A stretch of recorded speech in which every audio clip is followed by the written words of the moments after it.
semaines, j'ai demandé à des jeunes Béninois dans les rues de Cotonou qui étaient ceux qui les inspiraient. Et ils n'ont pas pu me répondre. Et pourtant, qui sont ceux qui vivent dans les arbres ici? Levez la main. Ok. Parce que j'avais une amie égyptienne dont les amis lui demandaient si les Africains vivaient dans les arbres. Et le soir, j'ai fait une publication, j'ai dit, ok, moi je dors dans la branche numéro B aujourd'hui. Et toi? Ok. L'Afrique, en fait, c'est le continent où il y a les clichés les plus tenaces. La corruption, la famine, la drogue, la guerre, l'instabilité, les politiciens. Et vous savez, nous avons grandi dans cet environnement où on nous a dit que nous, les Africains, nous étions ci, nous, les Africains, nous étions ça. C'est comme s'il y avait un héritage de la colonisation, un héritage des années, des siècles, je dirais, d'esclavage. Et ça a laissé un virus psychologique. Nous avons grandi dans un environnement où le fatalisme nous empêche de réussir.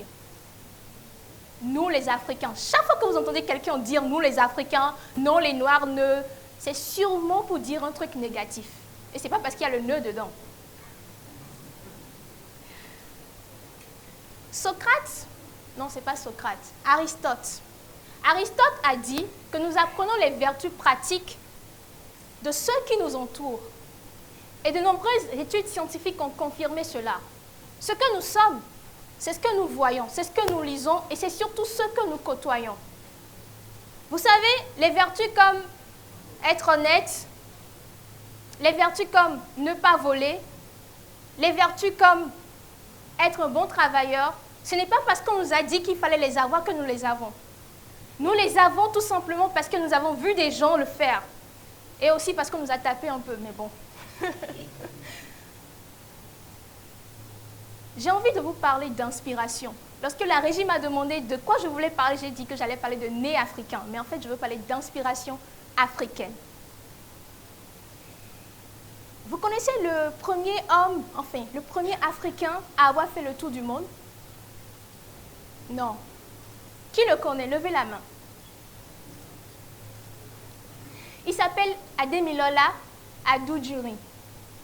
Ademilola Adudjuri a fait le tour du monde en solo. C'était en 2016. Lorsqu'on lui a demandé pourquoi il a fait cela, quel est le message qu'il voulait envoyer, il a dit « L'Afrique a besoin de modèles ».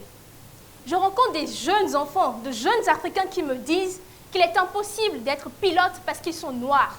Et je veux leur montrer que c'est faux. Je veux leur montrer que je suis la preuve qu'ils peuvent le faire. Je veux vous parler de toutes ces personnes dont nous avons besoin, de jeunes Africains, des Africains comme vous, comme moi, qui montrent que c'est possible, qui ne croient pas en l'impossible. Des jeunes Africains, des game changers. Je ne voulais pas faire le pitch en anglais parce que franchement, si vous m'écoutez parler en anglais, vous allez rire. Nous avons besoin de jeunes qui nous montrent qu'on peut être noir et faire de grandes choses. Chaque fois qu'on parle d'un modèle de réussite, si ce n'est pas un blanc, c'est sûrement un Africain-Américain. C'est vrai, ils sont noirs comme nous. Mais est-ce qu'ils ont vécu dans le même environnement que nous? Est-ce qu'ils ont vécu comme nous cette difficulté dont Stevie a parlé? Est-ce qu'ils ont vécu la galère, le clui-clui de midi, 13h là? Moi, j'ai bu ça, je bois ça encore. Est-ce qu'ils ont vécu ça comme nous? Nous avons besoin d'Africains qui sont nés en Afrique, qui ont vécu dans notre environnement et qui pourtant ont réussi.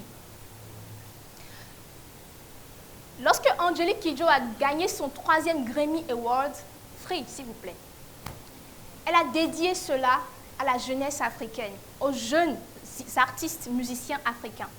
Mais vous savez, c'était complètement inutile.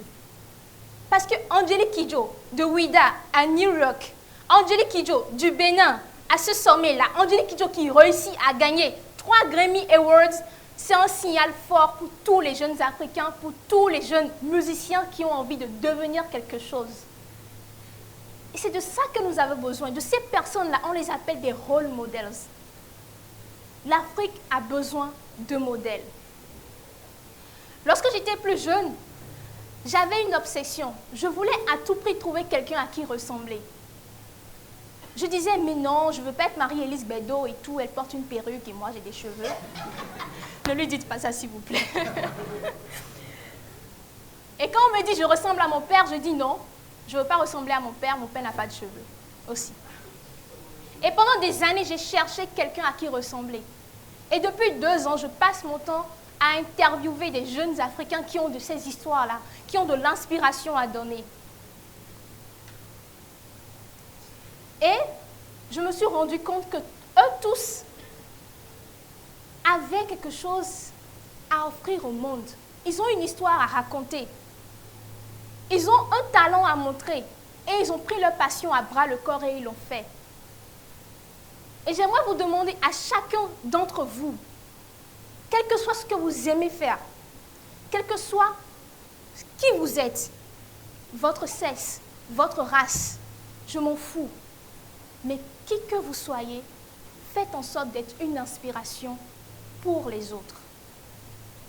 Je vais résumer la magie de l'inspiration en un vers magnifique de Marianne Williamson. Elle a dit tout simplement,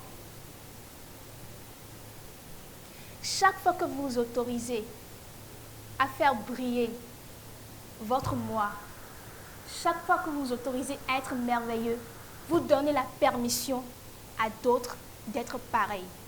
Et si vous vous demandez qui suis-je pour être brillant, talentueux, radieux et merveilleux, vous avez tort de vous demander ça. Demandez-vous plutôt, qui êtes-vous pour ne pas être une inspiration pour l'Afrique? Inspirez l'Afrique, inspirez le monde. S'il vous plaît, changez le monde juste à partir de votre passion. Je vous remercie.